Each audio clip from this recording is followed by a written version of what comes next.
Good evening and welcome to the June 12, 2025 Board of Commissioners working session. Our first item this evening is a motion to approve the minutes from the working session of May 8, 2025, and I so move. Second. It's been moved and seconded. All those in favor? Aye. Aye. Any opposed? Okay, minutes are approved. Traditionally, we have moved public comment to the end of the meeting so people can hear the presentations, but I understand there are a couple of folks who came out tonight that would like to speak and don't have the ability to stay the whole time. So I'm going to give you the option. If you want to speak at the beginning of the meeting, you're certainly welcome to do that. We'll also allow people to speak at the end, but not both times. So if you're here and you can't stay the whole meeting, but you want to comment, I'm going to invite you to come forward now.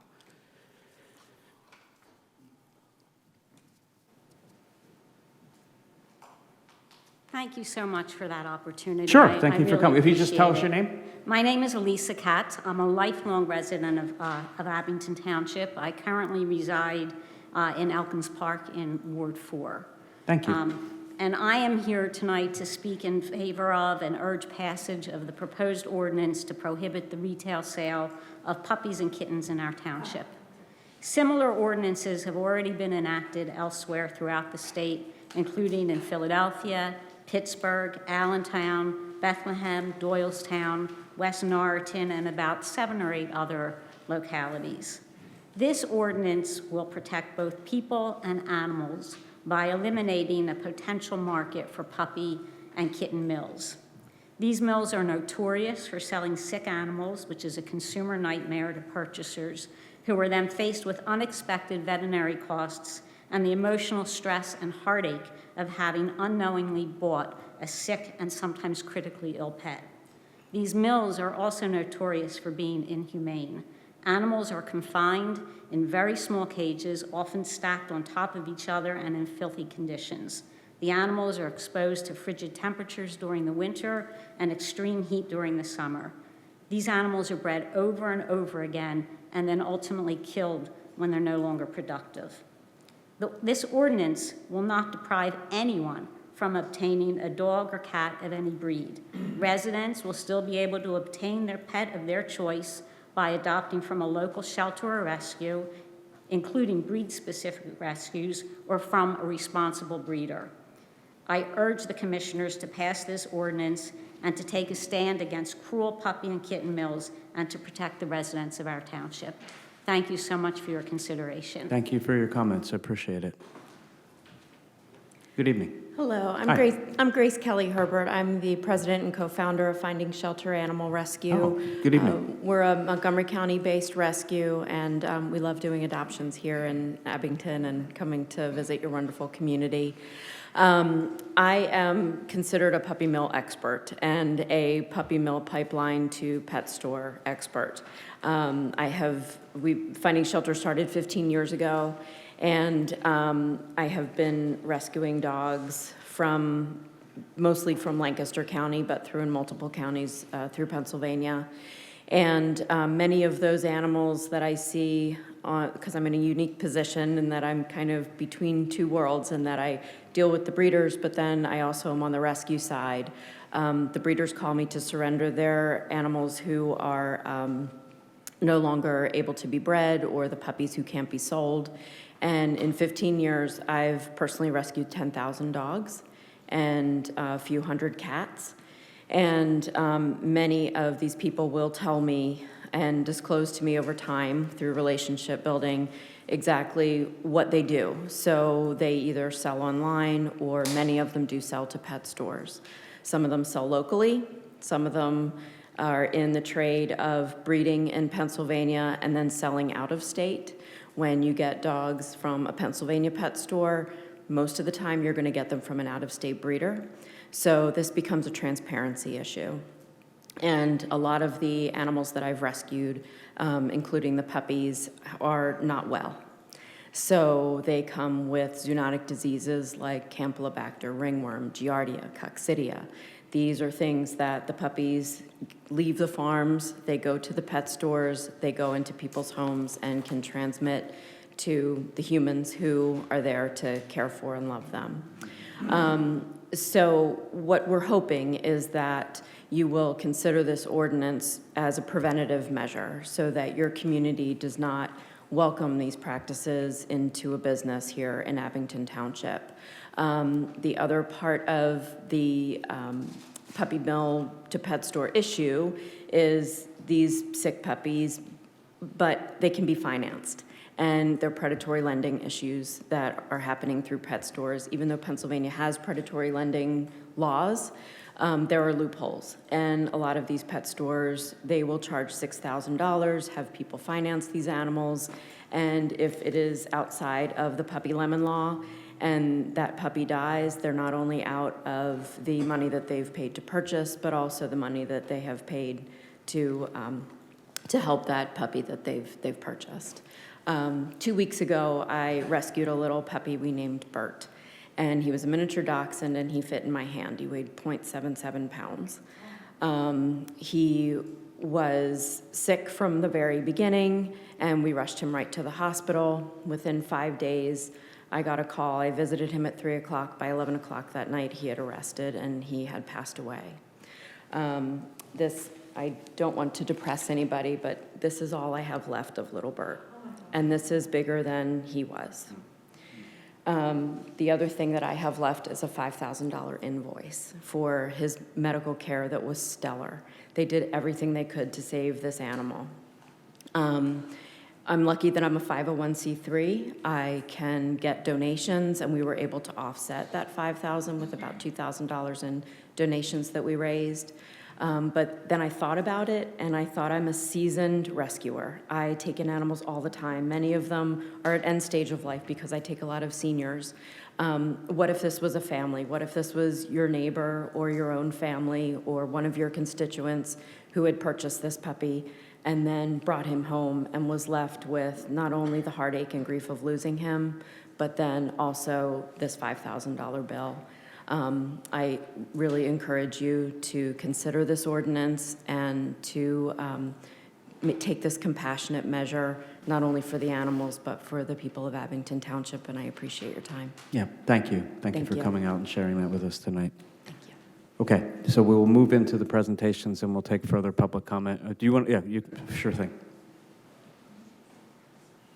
This is on agenda items? Yes. Not non-agenda items? Yeah, we only do agenda items. Just at this agenda meeting. items? Yeah, So I'm here to talk about agenda item B. yes. The proposed or the discussion on editing the section 1908 of the zoning ordinance.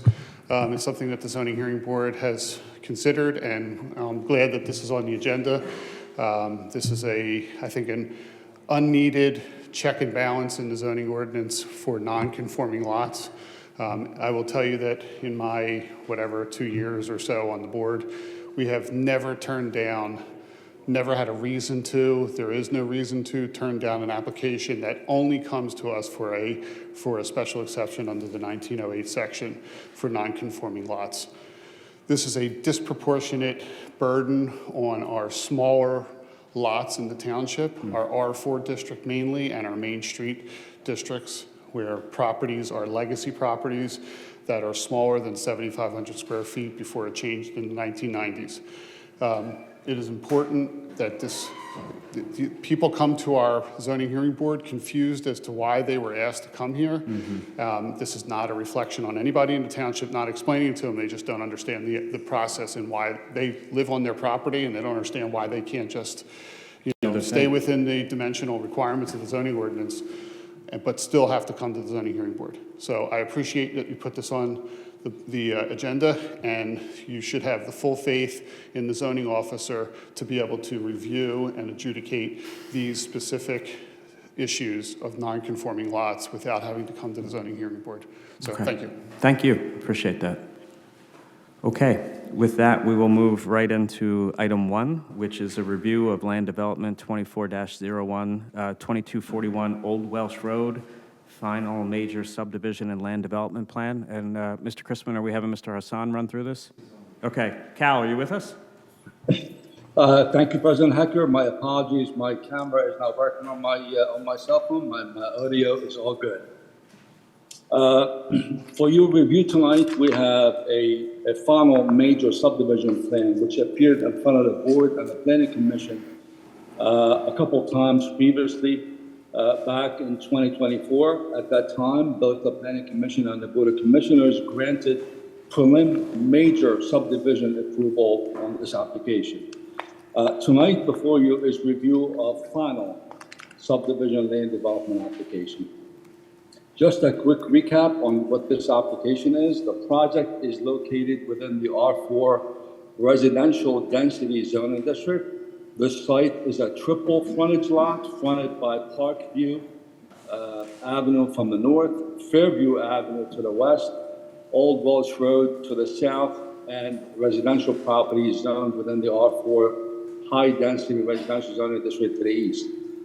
Under this application, the applicant is proposing to demolish the existing detached garage, gazebo, stone walls, a rear concrete driveway on the site, and to subdivide this existing site into 7 lots.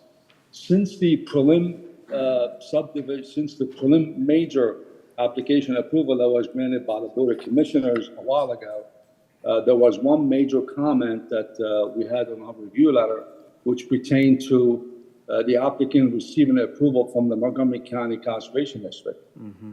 Since then, they have obtained the approval, and tonight, since they received the approval from Montgomery County Conservation District, and previously the Board of Commissioners also granted 4 waivers. If we would like me to, I can go down through all of them, but they were already discussed in the past. So the Montgomery County Conservation District approved the project, and therefore we have no additional comments, and we believe that the applicant has addressed the comments that we have concerns with. With that, I'll yield my time to the commissioners, and I'll answer any questions you have for me. Thank you, Cal. So just so that I'm clear, the only change between now and the last time that we've talked about this is that the Conservation District has issued its own endorsement of the project, but there's been no other change. That is correct. Initially, the Conservation District had issued an incomplete letter to the project, and then recently they submitted an adequate application approval, and therefore that item has been addressed. Gotcha. So the other terms and conditions that we've pointed out and reviewed all remain the same. That is correct. Okay. Thank you, Cal. Does anybody you. have any questions for Cal? Okay. So, Mr. Chrisman, barring any other developments, then this will be on the agenda for July. Yes, that's correct. Okay. All right, folks, speak now or forever hold your peace. Okay, let's move on to item B. Thank you, Cal. Thank you, commissioners. Thank you.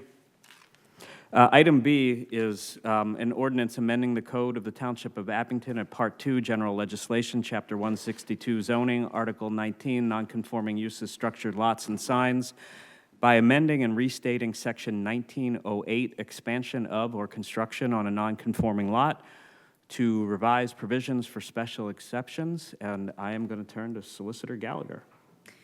Thank you, President Hecker. Mr. Klein did a nice job of explaining what this ordinance, the intent behind this ordinance. It's pretty straightforward. Right now, we require special exceptions for any expansion of a building on a non-conforming use, and it seems that triggered review more often than the original intent was. So we reviewed this with township staff, and it is appropriate to revise this ordinance to remove the special exception requirement in those instances. Okay. I'm going to open the floor to questions or comments. Commissioner Bowman? I know this is a little murky. And the special exceptions, can you talk more about it, please, Lauren? And perhaps we can have our zoning hearing board member, Stephen, come back up and talk too. Obviously, we think to the issue that occurred in Commissioner Brodsky's neighborhood with the house that used to sell flowers or wares of some sort, fruit. And that certainly brought this issue up a little because the allegation was he wanted to put like more there or a store, right? Correct. So is that what? So in most instances, that type of work would only require permits from the township, and that they would still be required. The special exception is a trigger to go in front of the zoning hearing board, pay the application fee to do so, file the application, go through the public hearing process. Special exception is a use or a dimensional requirement that is permitted, provided certain requirements in the ordinance are met. So it does create additional hurdles for the property owner that may, in other districts, would only require permits. And so again, in reviewing this with staff, because of the nature of the things that were going to the zoning hearing board and the frequency with which they were being granted, it was determined that this was an appropriate change. And Mr. Klein's position is that this is not necessary? The special exception process in these instances is Yeah. not necessary, according to township staff, and I believe Mr. Klein agrees. Mr. Klein, you can come forward if you wish. I didn't understand your position on this, Steve. So my position is that I agree with Ms. Gallagher that this is a unnecessary check and balance in the zoning ordinance for this specific aspect. There's a famous quote about special exceptions in zoning ordinances. They're neither special or exceptions. As Ms. Gallagher mentioned, they are by right uses, and the difference between a special exception and a variance is that a special exception, the burden switches over to the protestant to show how a project that is requiring a special exception is a detriment to the health, safety, and welfare of the community, neighborhood, whatever it may be. We are only what we experience, there are going to be still applications that come in that have gone through a 1908 review. However, they still need other variances. What we found is we get, I think I provided this to Mr. Hecker, Commissioner Hecker, that I think in the last 4 months, I'm not counting May, we had 14 applications that came to us for just 1908 special exceptions. Each one of them have to pay a fee. Each one of them are delayed in doing their work because they have to come to the zoning hearing board, and then they have to wait another 30 days to get a response. So this is, the zoning hearing board wrote a letter to the Board of Commissioners to that effect, so. And just to clarify, this would still require that go through all the normal permitting processes. So everything that Yeah, would it trigger doesn't this change ordinance any of is that. still going to be reviewed by township staff, and they're still going to have to obtain any necessary permits. And I'd like to say that I think I did a little bit more than a nice job explaining it earlier. Commissioner Laney Martin, good luck Can following that. you, what exactly is the 1908 ordinance? Like, what is that? We're referring to section 1908 Yeah, and what- of the zoning ordinance. And what is that ordinance? So if you look at the draft of the ordinance here, it lays out, it basically says a building may be altered or erected on any non-conforming lot, which was lawfully in existence at the time of the adoption of this ordinance, if the applicant obtains a special exception. So we're getting rid of Okay. that second half. So in Ward 5, we have tons of these non-conforming lots, and I get calls all the time about development. And there's a problem at times, and I'm not sure if this would address it or if this would exacerbate it. So there are projects that have very tiny, like 5,000 square feet.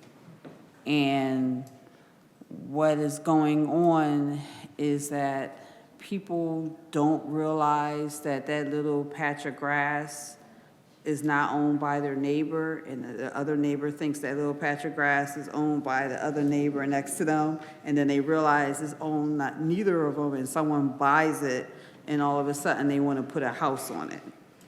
So right now, they have to go to zoning to get approval because it's less than 75 square feet, right? That's the exception? It would be, yes. Yeah, so that's, but but that's under this 1908. Would this be is this what makes them go and get the, Solicitor Gallagher, I think I have an example that might help explain how this okay, works. yes, if you could, All right. please. So if an individual owns a rancher and wants to put a second story on their property, Okay, that would not require any more impervious or additional building to extend the size to base square footage. If that property is less than 75,000 square feet, which is a lot of properties on our side of the township, they have to go to the zoning hearing board for a variance. Now, if on the other hand, that variance wants to add on a den on the back, that would increase the impervious, and this would not apply. They would still have to go to zoning hearing board for a variance. Yeah, they have to have at least They would 50%. still need both. And so they would remove this requirement, but they still may need other variance requirements. So you Okay. still have to comply with setbacks, impervious, building coverage, all that. This just takes away, as Mr. Vahey's saying, That is where there's no already other zoning existing as a less than 7,500 square feet, and they now want to do something just on their property, whatever, they have to go through this because this kicks in. All right, I understand. Okay, so it's not addressing what I was, because I get a lot of, I had a long conversation with some of my constituents. There's tons of development going on in Ward 5, and people were asking me about zoning and ordinance and making sure that whatever they can do to protect their spaces between people's homes and things like that, because it's the quality of life. A lot of spaces in Ward 5 is, historical. People have had them forever, and they're built, like you were saying, before these requirements. But people still don't want to live in a row home. So, it's really a thrown stone to their neighbor. So I was just making sure that at least they would get some kind of hearing if someone tried to put something on it, but this addressed issues on the other end of people who are trying to do things on their property that may be less than 7,500 square feet, that they won't have to have this burden placed on them, but they have to do other things still, okay? They may, yeah. Yeah, they may or may not, but I'm saying, okay. It just takes away this requirement, which was triggering a lot of Yeah. reviews. and Okay. Just this. Just that. yeah. Okay, all right then, well, that's great. Gonna save some money. Just, may I? Yes, and then Commissioner Spiegelman. Quick Brief. clarification on an elementary level, just to get it all out there.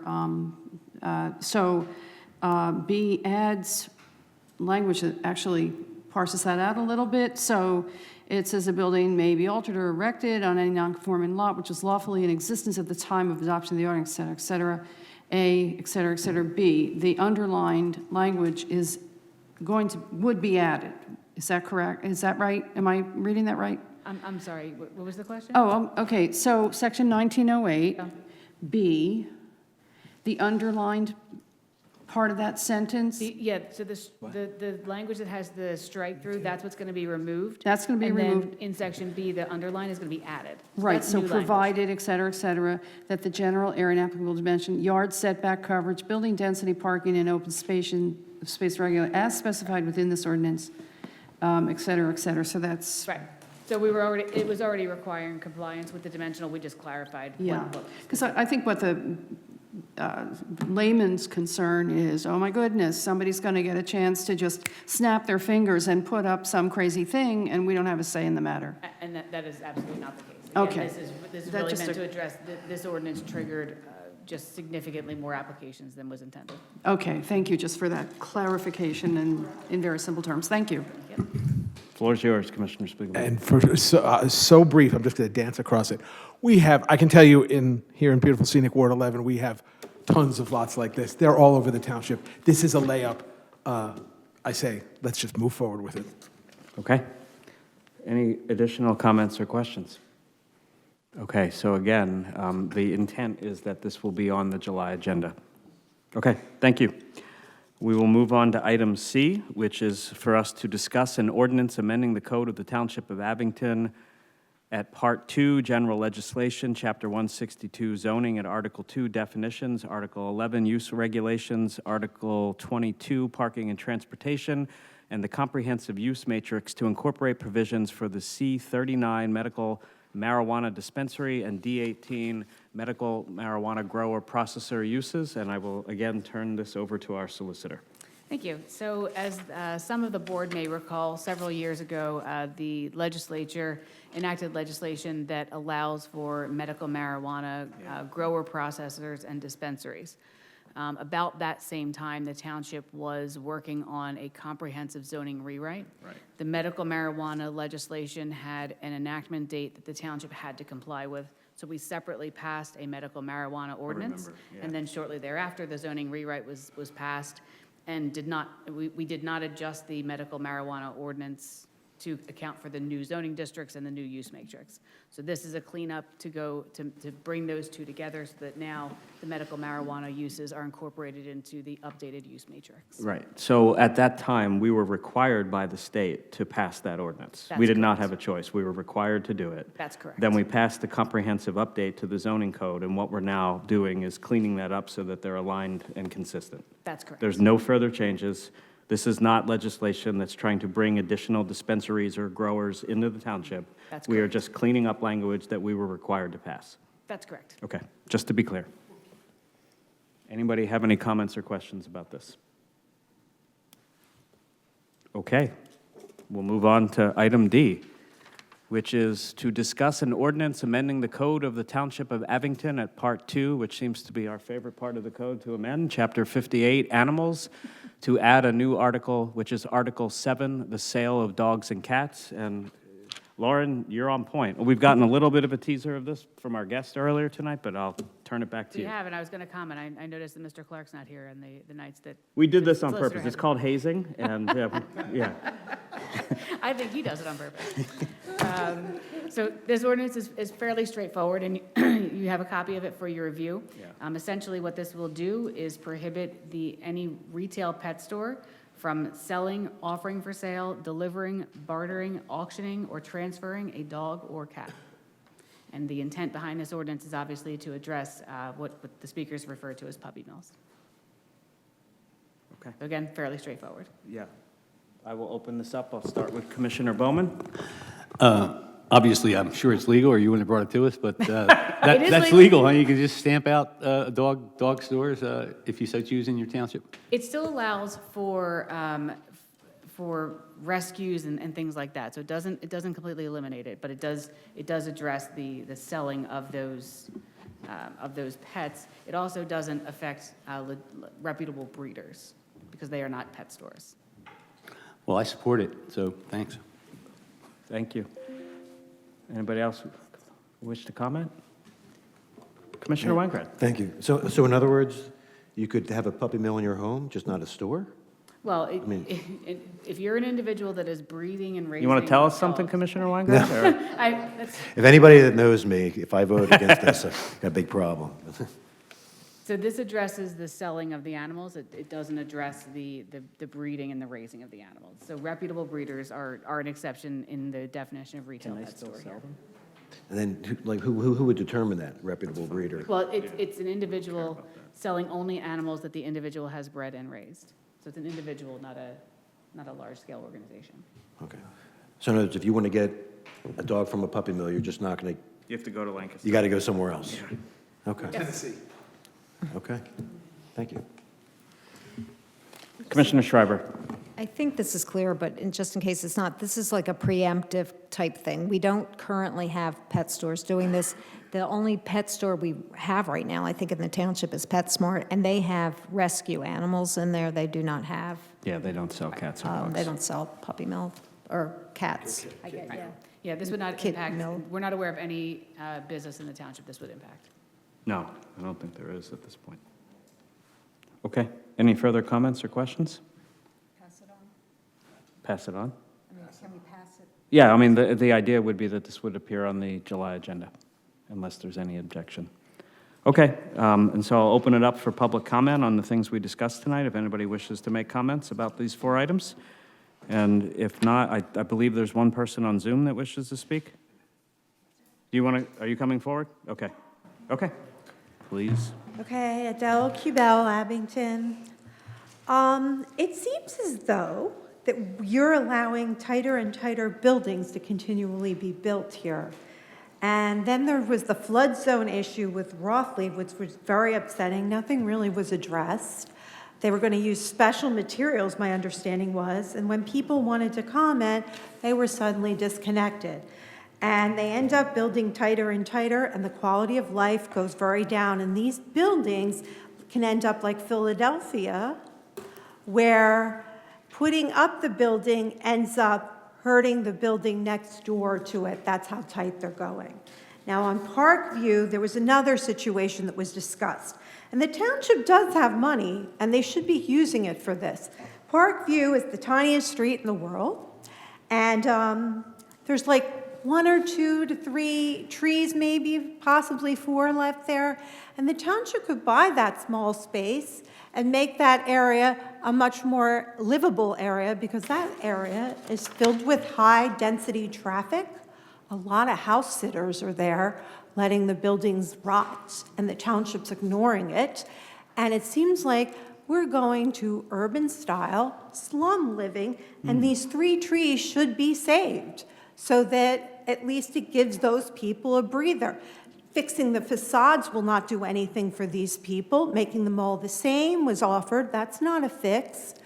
And there's no reason to build tighter and tighter, especially when millions of dollars are available, and you could be buying some of these properties that would prevent this area from becoming a high-density tenement apartment area, which seems to be definitely what we're moving to.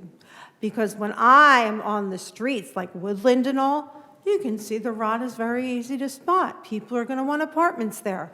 They're allowed to rot it, and then they're going to build apartments. And we don't need all these apartments tighter and tighter. They're going to be expensive. Take all your money apartments. And we're dealing with people aren't getting paid more. They're getting paid less, and prices are going up higher. And apartments aren't what we want. We want affordable housing, and the housing is affordable, but if the taxes continue to go up, they won't be. And we seem to be moving in that direction for composting food. I mean, nobody has extra food anymore. I don't, and people are going to food kitchens at this point. Not every family has extra food. I see it. We go through the dates, my son and I. We eat it. That's dinner tonight. It's got a date that's going to expire. We eat it. There should be a stop on this, and we should be buying small bits of property that would help the neighborhood, and it would make it more desirable. Parkview particularly is too tight, and making things tighter is not going to help. It's getting worse, and it's starting to look like a slum. I'm being very kind. We have a lot of slum housing that's developing, and it's very bad. And we can't afford to put apartments everywhere. There's no space. The tightness is going to be damaging at this point. Why are you wanting that? You're not answering. Nothing gets answered. That's why I get disgusted after over 4 years. Nothing is getting answered. We should not be building tighter constantly, trying to figure out ways to give somebody another variance or another zoning thing. That's what's happening. Those small area trees, you could buy that area. There's a whole bunch of buildings available right now on Old York Road. Some of them should be bought and saved for green space. Food is an issue now. You could be buying a community garden area for a group of people. Why is the community garden something funny? It's not. People could use the community garden. People enjoy building relationships that way, growing their own food, sharing gardening ideas. It would be great. There's a lot of open spaces now that you could be buying. And it's better than building another apartment. Everything can't be another apartment building. It's not useful. It's too expensive, these rents we're getting. And we're moving to a slum with these apartments. They're slum apartments. The one I held up, it's not just a broken window. The whole building there has openings in the sides. There's garbage and mattresses in the back that can't be moved down. It's a slum apartment. Okay. Thank you for your comments, Ms. They Cabell. do, but that doesn't make it not a slum. They Okay. live there and it's a slum. It needs Thank to you. be Your time has fixed. expired. You didn't tell me anything. I don't recall there being a question, but please take your seat. Why are you doing this? Thank you. We'll move on to the next resident. Why are you not doing Ms. anything Kubel, to save take land? your seat. You are refusing to answer every question continually. I'm not doing this with you. All right, let's open it up to the other resident who wishes to speak. Laura Lehman.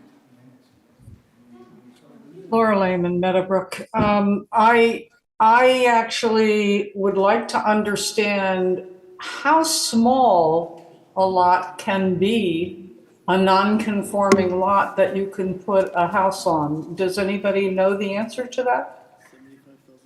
Is it 75,000 square feet? Ms. Gallagher, do you know? I mean, I'm not sure that there's a specific, I don't know offhand. okay, we'll get an answer to that question.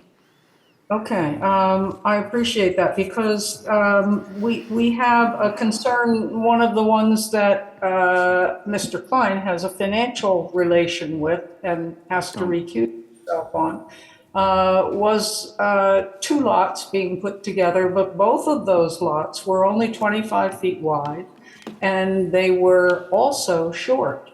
So the point being that if they couldn't join those 2 together, they would have been shorter and more narrow than any normal lot. And could they still try to put some sort of a tiny little building on there that met the side yards and so on? And I think we need to know that before you move on with this ordinance, because I think this ordinance would need some more limitations.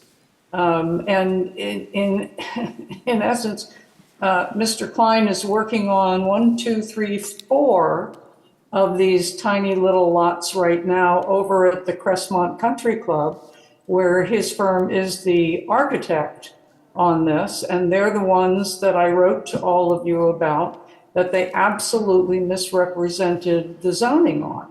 So we have not only a short and small lot, but he made the lots bigger by joining them together. But then he changed the zoning and put double through the floodplain. And I also sent all of you pictures of the flooding that the neighbors in that street, on that street, are experiencing. And that is literally the next lot over and the next lot over from his, and even in front of his.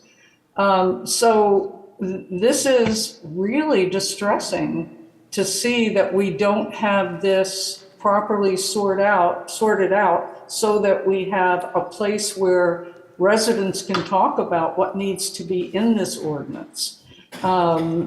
Commissioner Elaine Martin could probably give many examples then of the ones that she's had conversations on, and a better set of regulations could be offered. I do appreciate that in this case, they are eliminating the,